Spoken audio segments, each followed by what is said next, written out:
بصوم يوم أو يومين إلا أن يكون رجل كان يصوم يوما فليصم ذلك اليوم. وقال عليه الصلاة والسلام في هذه الليلة، يعني ليلة النصف من شعبان، أن يكتب كل مولود بني آدم في هذه السنة، وفيها أن يكتب كل هالك من بني آدم في هذه السنة، وفيها ترفع أعمالهم، وفيها تنزل أرزاقهم، أو كما قال النبي عليه الصلاة والسلام. وقال عليه الصلاة والسلام: إذا كانت ليلة النصف من شعبان فقوموا ليلها وصوموا يومها، فإن الله تعالى ينزل فيها لغروب الشمس إلى السماء الدنيا، أو كما قال النبي عليه الصلاة والسلام: آمنت بالله صدق الله المولانا العظيم، وصدق رسوله النبي الكريم، ونحن على ذلك من الشاهدين والشاكرين، والحمد لله رب العالمين. اللهم صل على محمد النبي الأمي وعلى آله وسلم تسليما. رب زدني علما، اللهم أيدني بروح القدس। আলহামদুলিল্লাহ, আল্লাহ পাকের বহুত বড় মেহেরবানি যে আল্লাহ তাআলা আমাদেরকে পবিত্র মাহে শাবানের প্রথম জুমায় আল্লাহ আমাদেরকে ভরপুর যোগদান করার তৌফিক দান করেছেন। মহান আল্লাহর মেহমান হওয়ার সুযোগ করে দিয়েছেন। সেই মহান পরওয়ারদিগার আলমের দরবারে লাখ শুকর, আলহামদুলিল্লাহ। বলে রজব মাস, শাবান মাস বরকতের মাস, দোয়া কবুল হওয়ার মাস। আল্লামা আবু বকর বলখি রহমাতুল্লাহ আলাইহি তিনি বলেন, রজব মাসটা হলো বাতাসের মতো। প্রচন্ড গরমের মধ্যে যখন ঠান্ডা বাতাস মানুষ পায়, মানুষের শরীরটা আত্মস্থ হয়ে যায়, জুড়ায়া যায়। হযরত আবু বকর বলখি রহমাতুল্লাহ আলাইহি তিনি বলেন, বলে শাবান মাসটা হলো মেঘমালার মাস। প্রচন্ড রৌদ্রের পরে যখন আকাশ মেঘাচ্ছন্ন হয়, মানুষের মধ্যে যেমন তৃপ্তি আসে, আনন্দ সানন্দ বয়ে আসে, শাবান মাসটা হলো এরকম মাস। হযরতে আবু বকর বলখি রাহমাতুল্লাহ আলাইহি তাবিঈন, বহুত বড় মুহাদ্দিস বুজুর্গ, তিনি বলেন যে রমজান মাসটা হলো বৃষ্টির মতো। প্রচন্ড গরম চলতে থাকলে আকাশ থেকে যখন রহমতের বৃষ্টি আসে, মানুষ যেমন আরামদায়ক হয়, শান্তি পায়। এই জন্য বুজুর্গানে দিন বলেন যে রজব মাস, শাবান মাস বরকতের মাস। এই মাসে দোয়া বেশি বেশি কবুল হয়। সরকারে দো আলম সাল্লাল্লাহু আলাইহি ওয়াসাল্লাম খুব বেশি গুরুত্ব দিয়েছেন শাবান মাসে। শাবান মাসে যে পরিমাণ রাসূল গণনা করেছেন, হিসাব রাখছেন, তা অন্য কোনো মাসে এরকম দেখা যায় নাই। কারণ শাবান মাসটাই হলো রমজানের মুকাদ্দমা, আল্লাযী হুয়া মুকাদ্দামাতু রমাজান। রমজানের আগের মাস মানুষকে সতর্ক করতেছে, মানুষ যাতে রমজানের জন্য সর্বদিক থেকে প্রস্তুতি নেয়। লাহু বারাকাতুন, বলে এই শাবান মাসে অসংখ্য বরকত আছে। মালে বরকত আছে, স্বাস্থ্যে বরকত আছে, ব্যবসায় বরকত আছে। নিজের জীবনের যত মুস্তাকবিল, ফিউচার, ভবিষ্যতে চাবে, তার মধ্যে বরকত রয়ে গেছে। ওয়া ফাদাইলুন, ওয়া ফাদাইলু, অনেক ফজিলত আছে। ওয়া ইয়াতাআল্লাকু বিহি বাযুল মাসাইল ফাসমাউহা ওয়াউহা, এই মাসের সাথে অনেক মসলার সম্পর্ক আর যোগাযোগ। তাআল্লাক, হে জাতি, হে জনগণ, এগুলা ভালো করে, মাসলাগুলোকে ভালো করে শোনো এবং এই মাসলাগুলোকে ভালো করে মুখস্থ আর ঠোঁটস্থ করো। এই মাসটা অত্যন্ত বড় গুরুত্বপূর্ণ মাস। রাসূল বলেন আহসু হেলালা শাবান আর রমাজান, এই শাবানের চাঁদকে রাসূল যেভাবে তালাশ করেছেন রমজানের জন্য, হুজুর একবারে দেওয়ানা হয়ে গেছেন। এই জন্য এই মাসকে গুরুত্ব দেওয়া উচিত সমস্ত মুমিনদের জন্য। ওয়াকান আলাইহিস সালাতু ওয়াস সালাম, হযরত নবী আলাইহিস সালাতু ওয়াস সালাম ইয়াতাহাফাজু মিন শাবান মা লা ইয়াহফাজু মিন গায়রিহি, এই মাসকে যেমন রাসূল যত্ন করেছেন, অন্য মাসগুলো যত্ন করেছেন, ঠিক এই পরিমাণ নয়। ওয়াকাল আলাইহিস সালাতু ওয়াস সালাম লা ইয়াতাকাদ্দামান্না আহাদুকুম রমাজান বিসাওমি ইয়াউমিন আও ইয়াউমাইন ইল্লা ইয়াকুনা রাজুলুন কানা ইয়াসুমু ইয়াউমান ফালিয়াসুম যালিকাল ইয়াউম, বলে তোমাদের রমজানের আগে একদিন, রমজানের আগে 2 দিন তোমরা যেন রোজা বেশি না রাখো। রোজা রাখবা তো রাখবা, শুরুতেই রাখবা, একবারে সন্নিকটে হয়ে গেছে এমনটা না করাই ভালো। তবে হ্যাঁ, যদি কোনো মানুষের মান্যতের রোজা থাকে যে প্রতি বৎসর রোজার 1 দিন বা 2 দিন আগে রাখে, তার জন্য কোনো সমস্যা নেই। এই জন্য আমাদের বুজুর্গানে দিন বলেন, তোমরা যারা হজ করতে যাবে, যায় দেখবা হজের এখনো সময় আছে, 15 দিন 10 দিন বাকি আছে, অনেক কিছু জিয়ারতের আছে, দেখার আছে, যাবা না।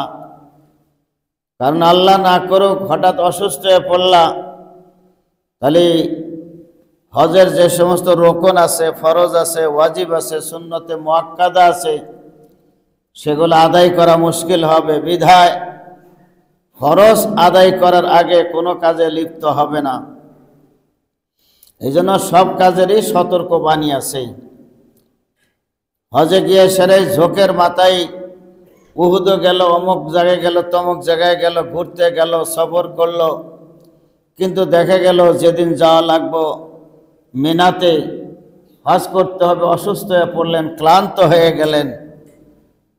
আপনি ভাবতেছিলেন যে বাস আমার তো শরীরে শক্তি আছে, সমস্যা নাই। না, আল্লাহ রসুলই দোয়া করছেন যে হে আল্লাহ, আমার জন্য হজ আর উমরাকে সহজ করে দাও, কারণ আমল খুব কঠিন। আপনি যে মসজিদে আসছেন, আপনি কি মনে করতেছেন কাজটা সহজ? কাজটা অনেক কঠিন। কাজটা এটা সহজ কাজ নয়, অনেক কঠিন কাজ। একজন লোককে বলবেন যে ভাই ওযু করো, নামাজ পড়ো, কয় যে কাপড় ঠিক নেই, একটা বোঝা দেন নিয়ে যাবে। তাহলে ইবাদত এটা সহজ কাজ না, এটা কঠিন কাজ। এই জন্য প্রত্যেকটা জিনিসকে আমাকে বুঝতে হবে, সামনে রাখতে হবে যে যেটা ফরজ এটা আমার আগে, এটা আমার পরে নয়। পরে করলেই সমস্যা হইতে পারে। নবীর হয়েছে, সাহাবায়ে কেরামদের হয়েছে। নবী আলাইহিস সালাতু ওয়াস সালাম হযরত বেলালকে বললেন, বেলাল তুমি জেগে থাকো। এমন ভাবে চোখ চাপতেছে, ঘুম রাখতে পারতেছে না। রাসূল তো শুয়ে পড়লেন, ঘুমায়া গেলেন। হযরত বেলাল দেখতেছেন একা একা, আর চোখ রাখতে পারে না, ধরে ঘুমায়া গেছেন। সূর্যের তাপ যখন লাগছে তখন চোখ খুলছে তো খুলছে, সকলেরই খুলছে। কাজে এটার সাথে কোনো চ্যালেঞ্জের কিছু নাই। আমার 46, 47, 48 বছর বয়সেও কোনোদিন ওঠা বাদ পড়ে নাই। কিন্তু বুজুর্গানে দিন বললেন যে তোমার এই কথা পিছনে রাখো, তুমি যেটা ফরজ, যেটা আল্লাহর হুকুম, ওটাকে সামনে রাখো। তোমার ওই বুজুর্গি বাদ, হঠাৎ মিস্টেক হলো করার, সব শেষ। এই জন্য শরীয়ত মানুষকে সতর্ক করেছেন, যেটা আগে সেটা আগে করা চাই, পরে করা চাই না, পারলেও করা চাই না। খুব ইয়াকিন আছে, কিন্তু তারপরেও যদি মিস্টেক হয় তাহলে তো সর্বনাশ হয়ে গেল। সবে বরাত আসতেছে, আপনারা সবাই প্রস্তুতিও নিচ্ছেন ভালো।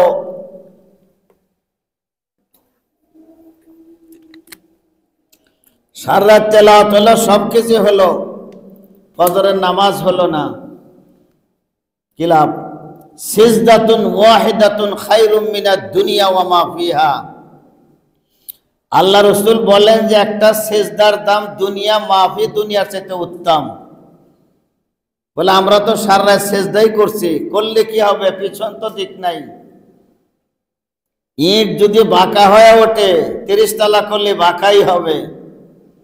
এজন্য আমার মূলধন, আমার ক্যাপিটাল, আসল ঠিক রাখা লাগবে। লভ্যাংশ পড়ে আমার ভিড় ঠিক থাকতে হবে। ভিড় যদি ঠিক থাকে, সাইড অফ সাইড হবে না, গোমরাহ হওয়ার সম্ভাবনা বহুতই কম, বহুতই বিরল। শয়তান ধোঁকা দিতে পারবে না। শয়তান কোনোদিন আপনার পক্ষে কাজ করবে না, কোনোদিনও না। وقال عليه الصلاة والسلام في هذه الليلة يعني ليلة النصف من شعبان يكتب كل مولود بني آدم في هذه السنة। এগুলো একটা বর্ণনা। এই হাদিসগুলোর মধ্যে অনেক কথা আছে যেটা আমাদের দরকার নাই, এটা ছাত্রদেরকে পড়ানো হয়। এটাকে আরবিতে বলে মুতাকাল্লাফ ফি হাদিস, মানে হাদিসের মধ্যে মতনৈক্য আছে, হাদিসটা দুর্বল।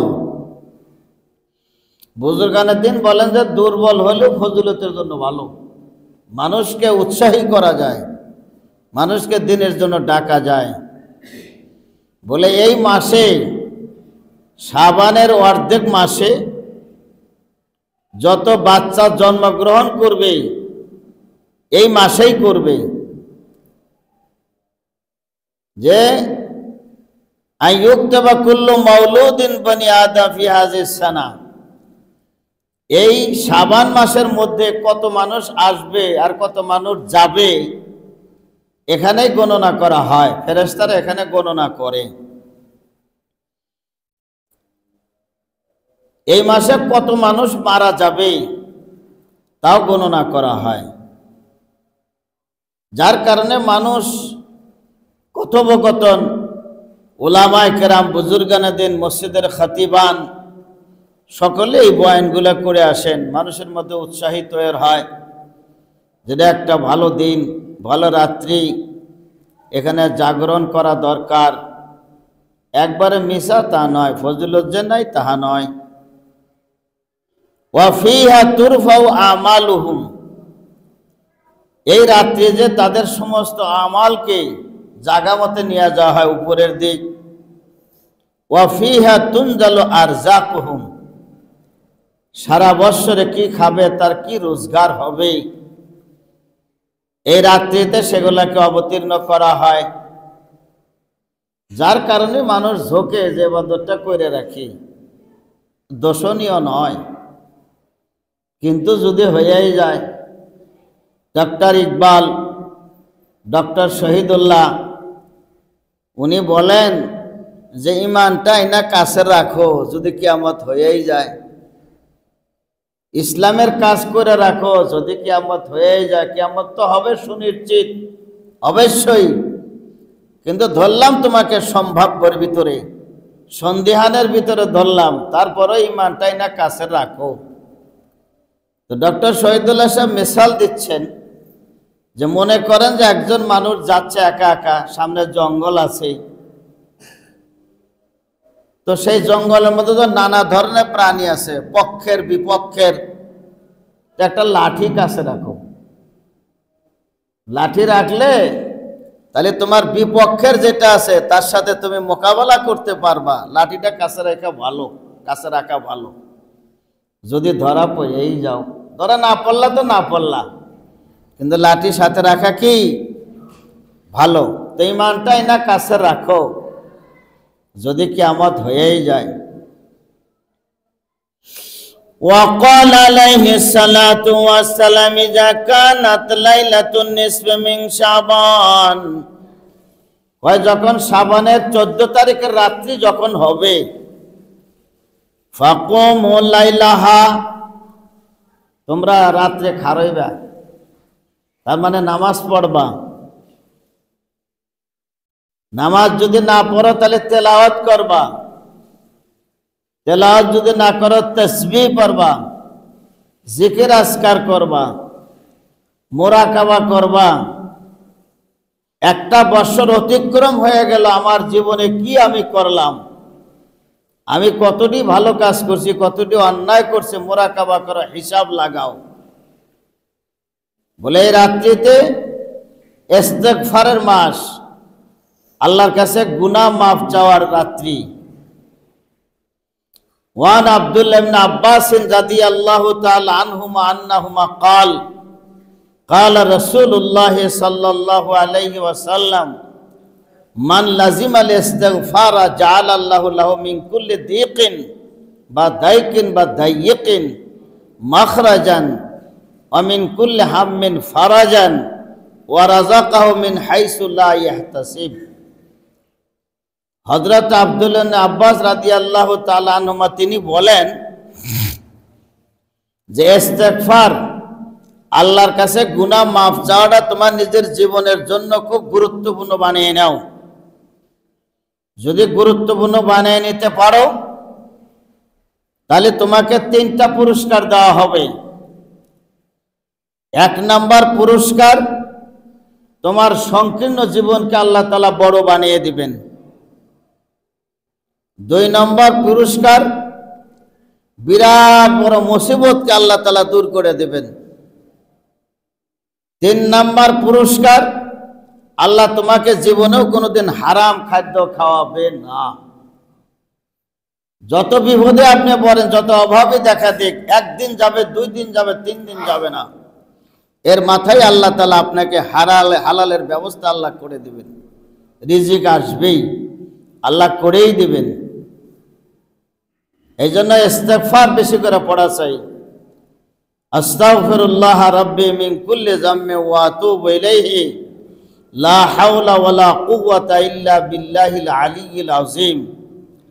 আস্তাগফিরুল্লাহ আল্লাযী লা ইলাহা ইল্লা হুয়াল হাইয়ুল কাইয়্যুম ওয়া আতুবু ইলাইহি কুর রাব্বিগফির ওয়ারহাম ওয়া আনতা খায়রুর রাহিমিন।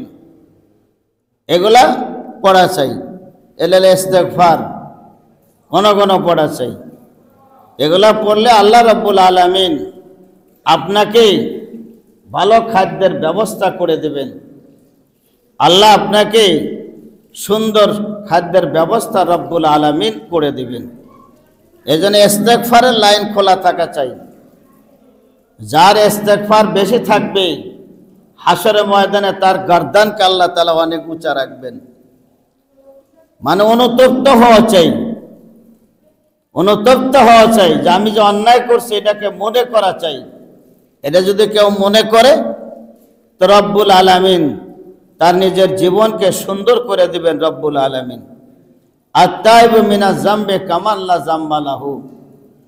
মানুষ যখন অন্যায় করে সেরে ফিরে আসে, তওবা করে, আল্লাহ পাক তাকে নিষ্পাপ বানিয়ে দেয়, নবজাত শিশুর মতো বানিয়ে দেয়। আল্লাহ তুমি কবুল করো, মঞ্জুর করো। এই মাসটা হলো শাবান মাস। শাবানের মধ্যে অক্ষর আছে 5টা, মানুষের হাতের মধ্যে আঙ্গুলও আছে 5টা। হাসরের ময়দানে প্রশ্ন করা হবে 5টা, উত্তরও দেওয়া লাগবে 5টা। নামাজও 5 ওয়াক্ত। এই জন্য আমাদের বুজুর্গানে দিন বলেন যে শাবানের প্রথম অক্ষর হলো শিন।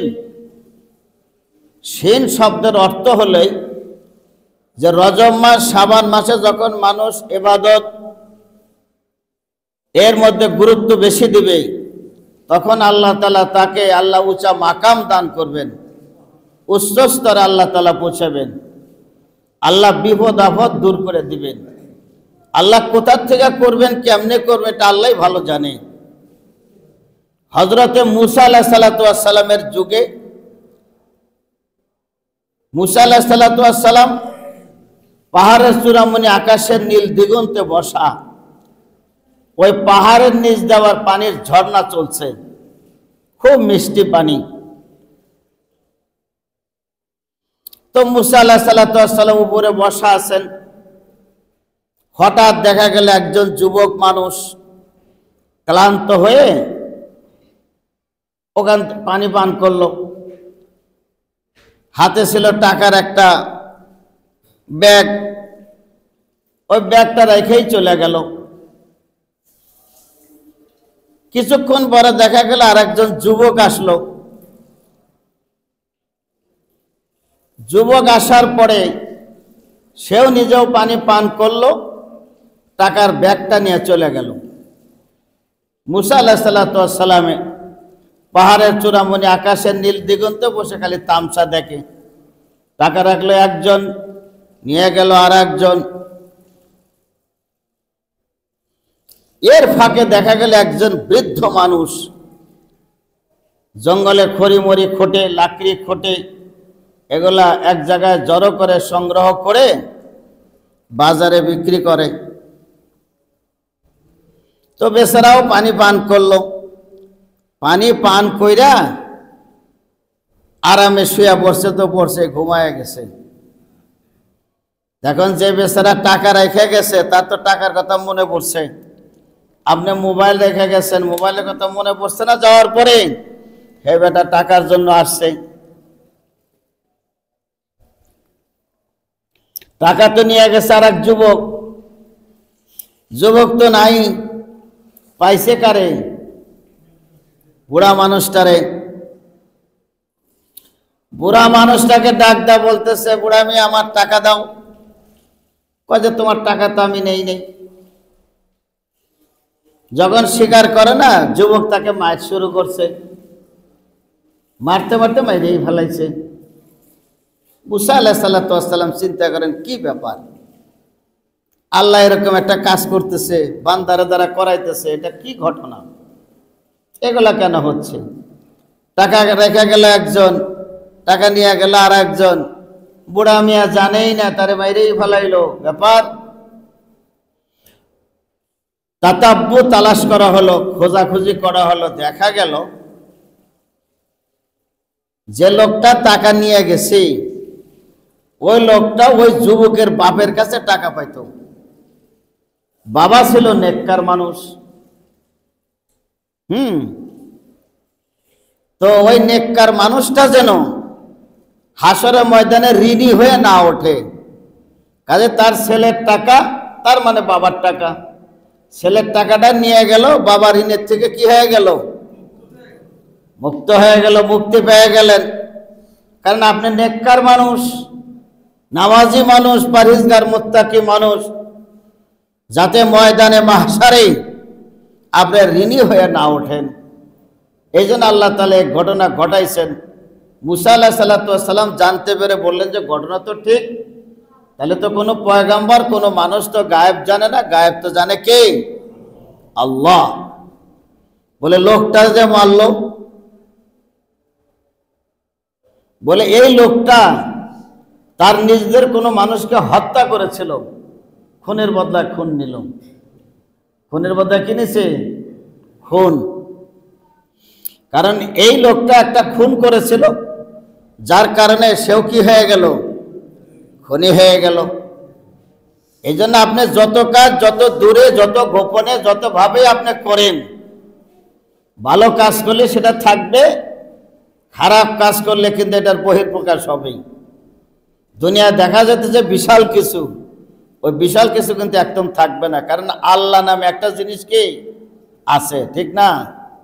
এই জন্য এগুলার দিকে খেয়াল করা চাই। তো বলে যে শাবানের মধ্যে অক্ষর আছে 5টা, তার মধ্যে 1 নাম্বার আছে শিন। বলে মানুষ যদি ভালো কাজ করে, আল্লাহ তাকে অনেক উঁচা মর্যাদা দান করবেন, ইজ্জত দান করবেন, অনেক মানুষ তাকে একরাম করবে, সম্মান করবে, ভালোবাসবে, মহাব্বত করবে। এই জমিনে যে একজন আর একজনকে ভালোবাসে, এই ভালোবাসার পূর্ব শর্ত হলো এই যে মানুষ ভালো কাজ করে, আল্লাহ পাক ফেরেশতাকে মানুষ বানায় দেয়, মানুষের রূপে তার প্রশংসা করতে থাকে। এর সাথে সাথে আপনিও করতে থাকেন যে না, লোকটা এরকম ছিল। আপনার বাড়ি কই? নারায়ণগঞ্জে। মানে একটা বলে আর কি, তার মানে আপনাকে তো আমি চিনি না, কিন্তু লোকটা খুব ভালো লোক ছিল, আমরা শুনছি। কিন্তু আপনারা বাংলাদেশে কি করেন?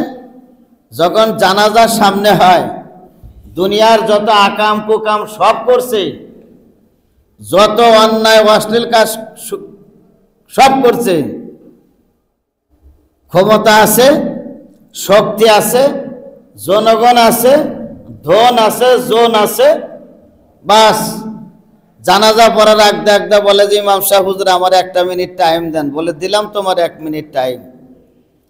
সবার সামনে আপনি এলাকার একজন শ্রদ্ধাভাজন ব্যক্তি জাতির কাছে বলে ভাই লোকটা কেমন ছিল? এখন 3 দিন পরে তো খাওয়া খাইবেন, আপনাদের একটা খাওয়ান আছে না?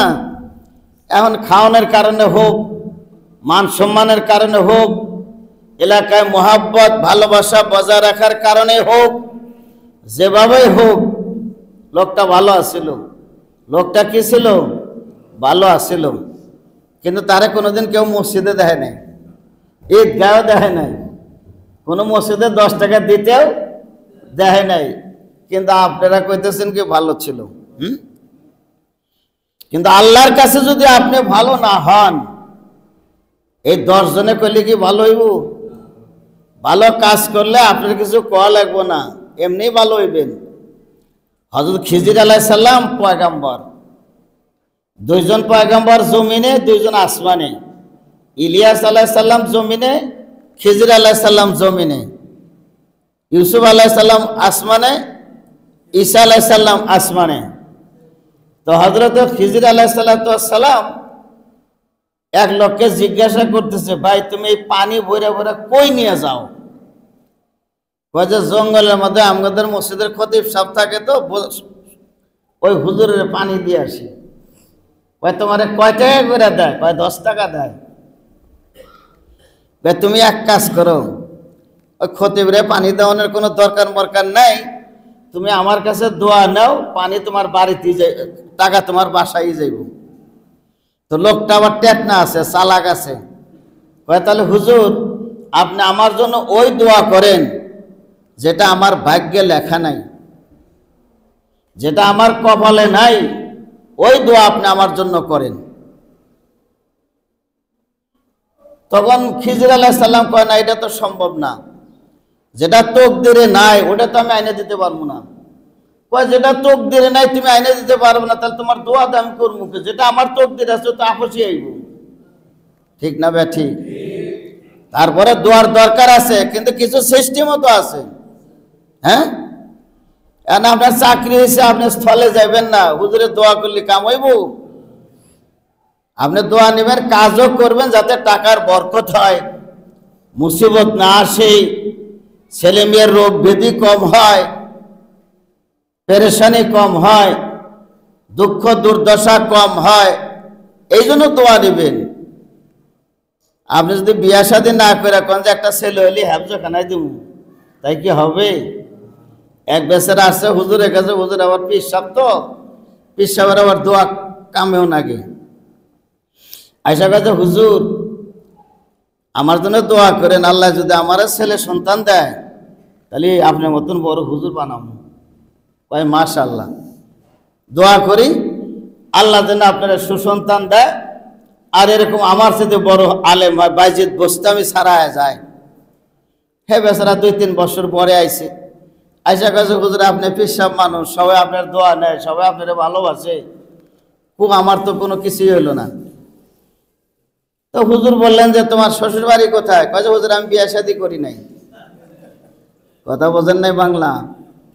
তো দোয়া তো ওই জায়গায় নেবেন যেখানে আপনি দুর্বল হবেন, সেখানে আপনার দোয়ার দরকার। তো শাবান মাসটা হল অত্যন্ত পবিত্র এবং বরকতময় মাস। ভালো কাজ করলে আল্লাহ তারে সম্মান দান করবেন। সিনের দ্বারা সম্মান বুঝায়, সারাফাত বুঝায়, ভদ্রতা বুঝায়।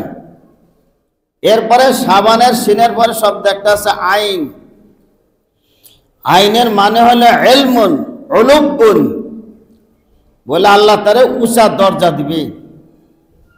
এই যে কোরআন হাদিস যা আসছে, এটা জমিন থেকে ওঠে নাই, এটা আসছে কোথার থেকে? আসমান থেকে আসছে। আপনারা যে আত্মায়াতের শুরুতে বসেন, এই বসাটাও আসমানি বসা। জিবরিল আসলেন রসুলের কাছে, আত্মায়াতের শুরুতে বসলেন। যার কারণে আমাদের মাদ্রাসাগুলোর মধ্যে এই সিস্টেম চালু করা, কোনো ছেলেরাই জামাই হয়ে বসবে না, কোনো ছেলেরাই জামাই হয়ে বসবে না, বসবে সবাই কি হয়ে? বিনয়ী হয়ে বসবে। কেন? কারণ এই বসা শিখাইছে জিবরিল আমিন আলাইহিস সালাতু ওয়াস সালাম, আত্মায়াতের শুরুতে বসা। সেজন্য ইলবুন উলুব্বুন মানে উপর। জিবরিল আমিন আসছেন উপর থেকেই, এলেম নিয়ে আসছেন, ঐশী বাণী নিয়ে আসছেন, আসমানি কিতাবের খবর নিয়ে আসছেন। কোথার থেকে আসছেন? উপর থেকে আসছেন। তা আপনি যদি ভালো কাজ করেন, তাহলে উপর থেকে যত ভালো কাজ আসছে, ভালোর সাথে আপনার সম্পর্ক হলো।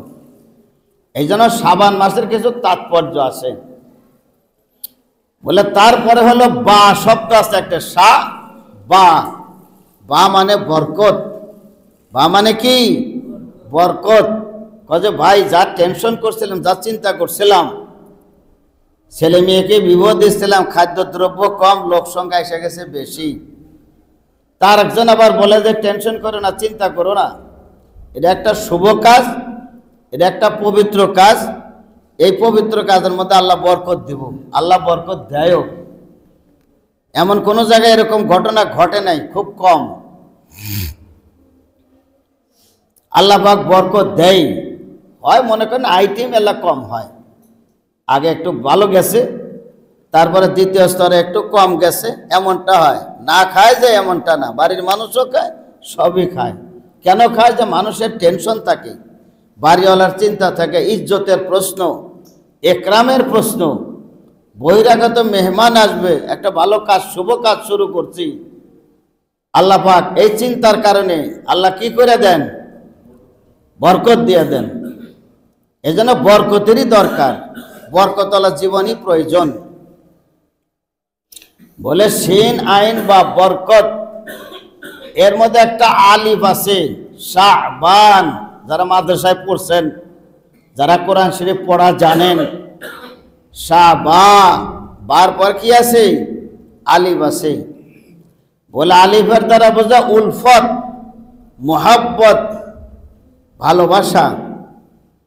মানুষ একে অপরের সাথে যদি উলফত থাকে, ভালোবাসা থাকে, মহাব্বত থাকে, সেখানে জ্ঞানজাম কম হয়, সেখানে গোলযোগ কম হয়।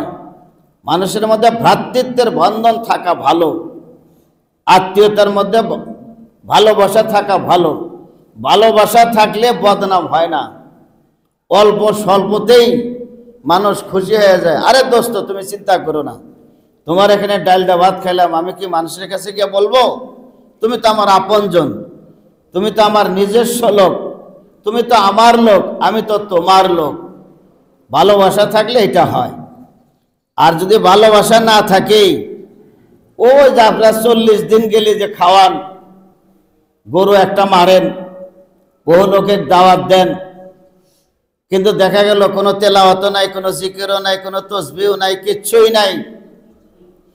কিন্তু খাইলো তো খাইলো, যা চাষতালে যা শুনবেন যে খানা পাকাইছে ভালো, কিন্তু আমি একটা গোস্তও পাইনি রে, খালি পাইছে হাড্ডি, এই হাড্ডির মধ্যে কিচ্ছু নাই। এরকম ঘটনা ঘটে না? ঘটে না? আমাদের চর এলাকাতে একটা ধনী লোক ছিল, মোষ জব করছিল 30টা, গরু জব করছিল 30-40টার উপরে, বকরি জব করছিল 100-এর উপরে, মুরগি মার্গা তো আছেই। বড় লোক, চর এলাকায় বাড়ি, 3 দিন ধরে খানা পাকায়, মানুষ খাইতেছে যাইতেছে, খাইতেছে যাইতে, রাত্রে এই কাম, নামাজ নাই, কালাম নাই, সালাম নাই, কিচ্ছুই নেই। আমি সেখানে ওয়াজ করতেও গেছিলাম। সিরাজগঞ্জ কাজীপুর এলাকা, সিরাজগঞ্জ জেলার মধ্যে পড়ছে, ওটা নদী এলাকা।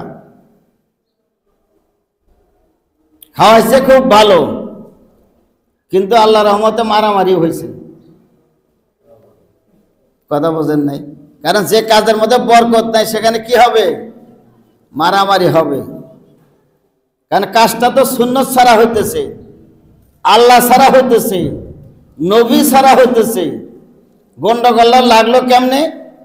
খানা যে দিকটা আগে দিবে, ওই দিকটা না দিয়ে ভুলে চলে গেছে আর এক লাইনে। এই দল খেপা, খেপসা তো খেপসা, ঘুষাঘুষি শুরু হয়েছে। কাজে এই ধরনের অনিয়ম কাজ করতে নাই। এত বড় নাম, এত বড় ব্যাপকতা, এগুলা নিষিদ্ধ।